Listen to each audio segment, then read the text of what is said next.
नमस्कार मित्रों, मैं हूं एडवोकेट ब्रिजेश यादव, आपका अपना लीगल एडवाइजर। दोस्तों, लोन ईएमआई के डिफॉल्ट का मामला है और ऐसे में बैंक और एनबीएफसीज ने लोन के डिफॉल्टर या फिर लोन के बोरोवर के खिलाफ में के अगेंस्ट में मजिस्ट्रेट कोर्ट में एक कंप्लेंट या फिर केस मुकदमा दर्ज करवा दिया है।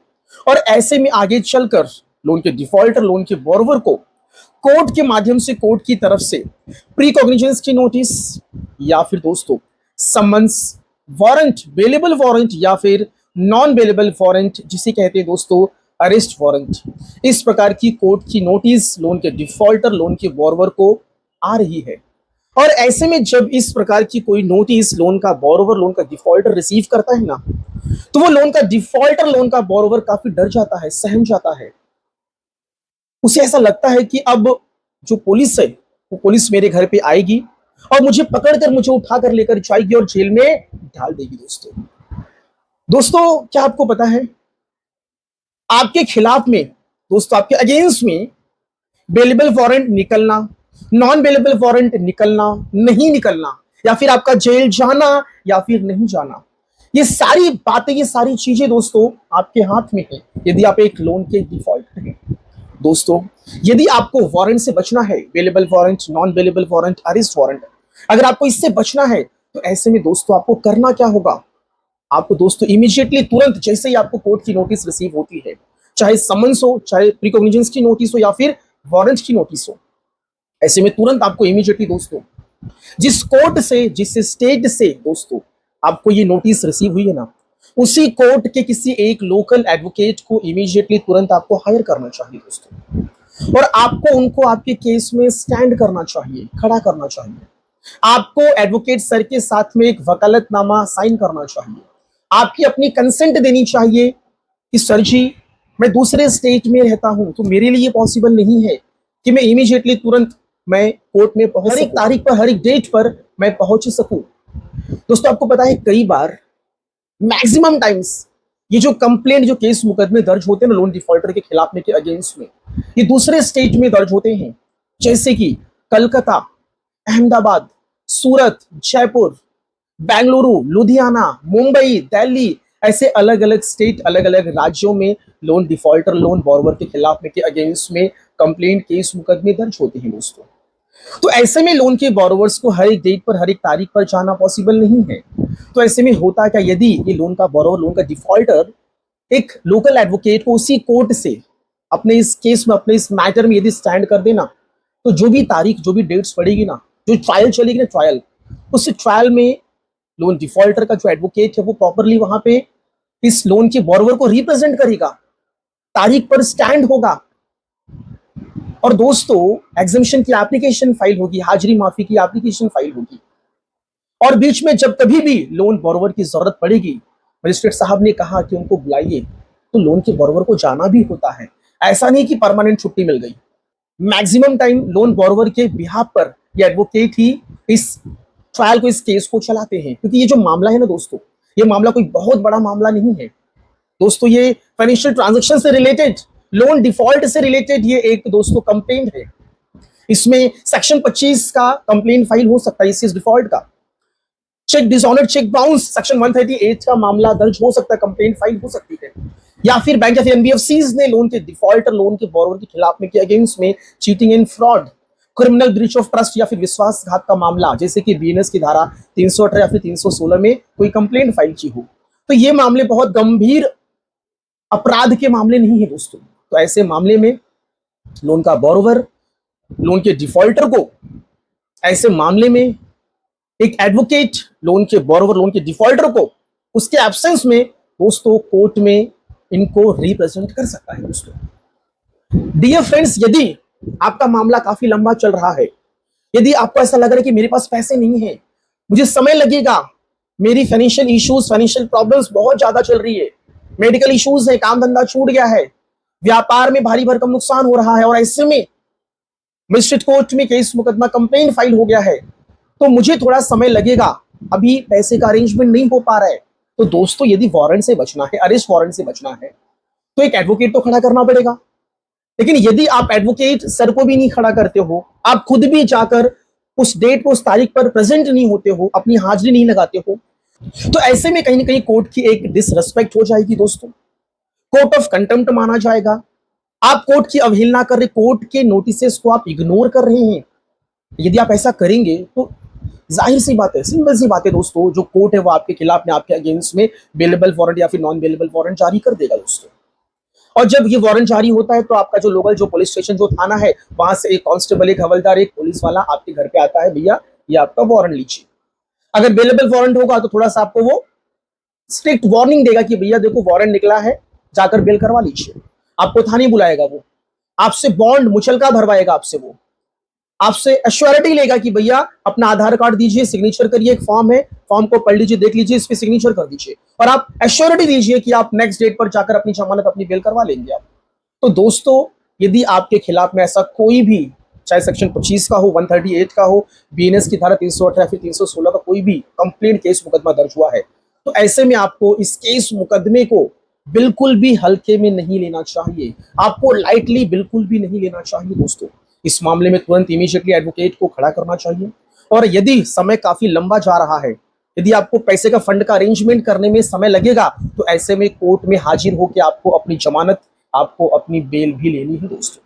जमानत बेल ले लेंगे तो कोर्ट भी सेटिस्फाइड हो जाएगा कि भैया आप जेन्युइन आदमी हो, ठीक है, आप भाग नहीं रहे हो।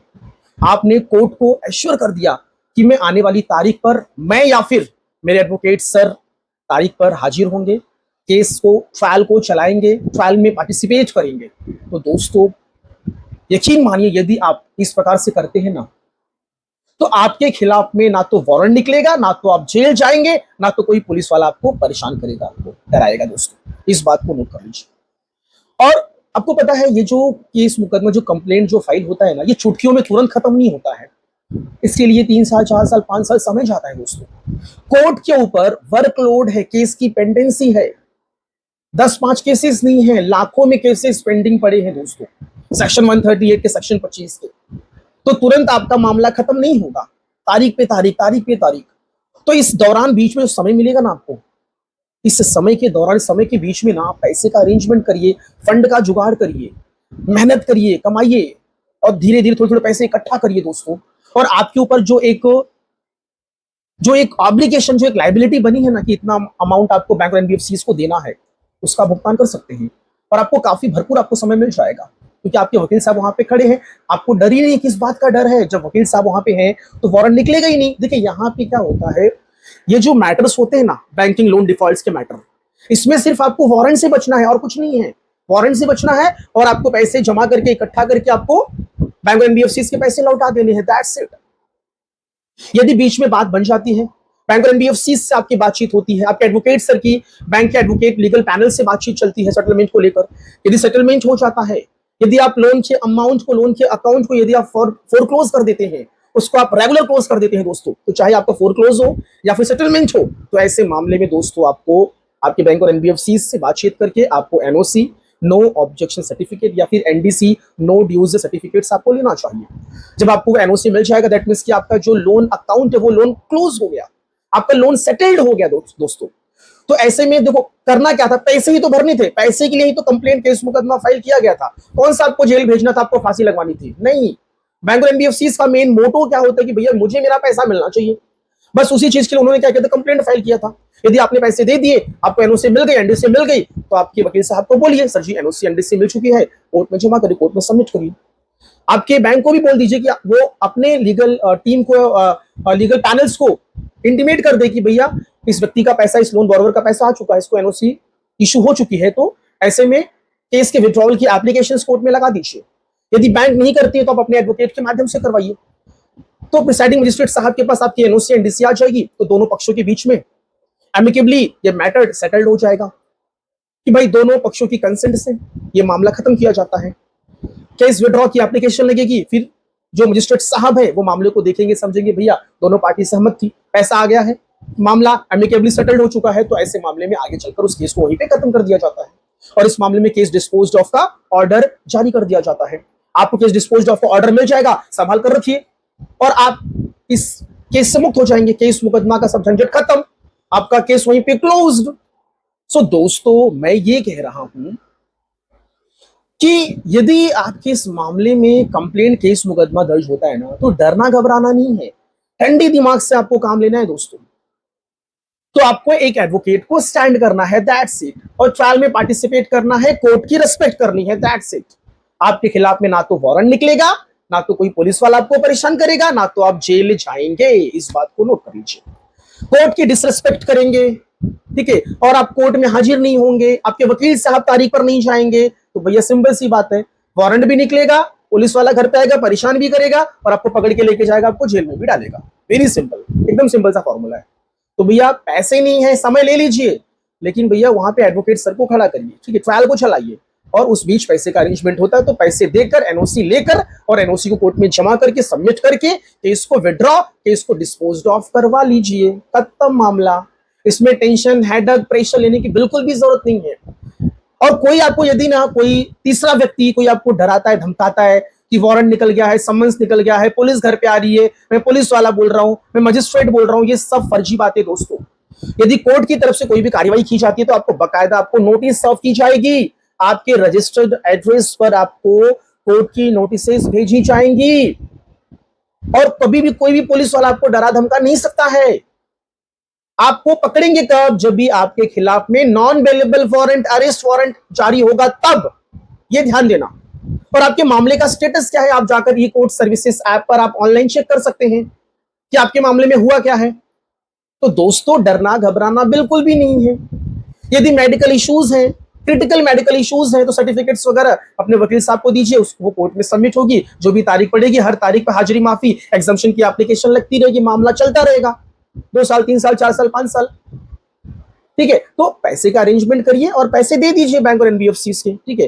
देखिए, लोन लिए हैं और आप सोचो कि मैं पैसे नहीं दूं, ठीक है, तो ऐसा नहीं चलने वाला दोस्तों।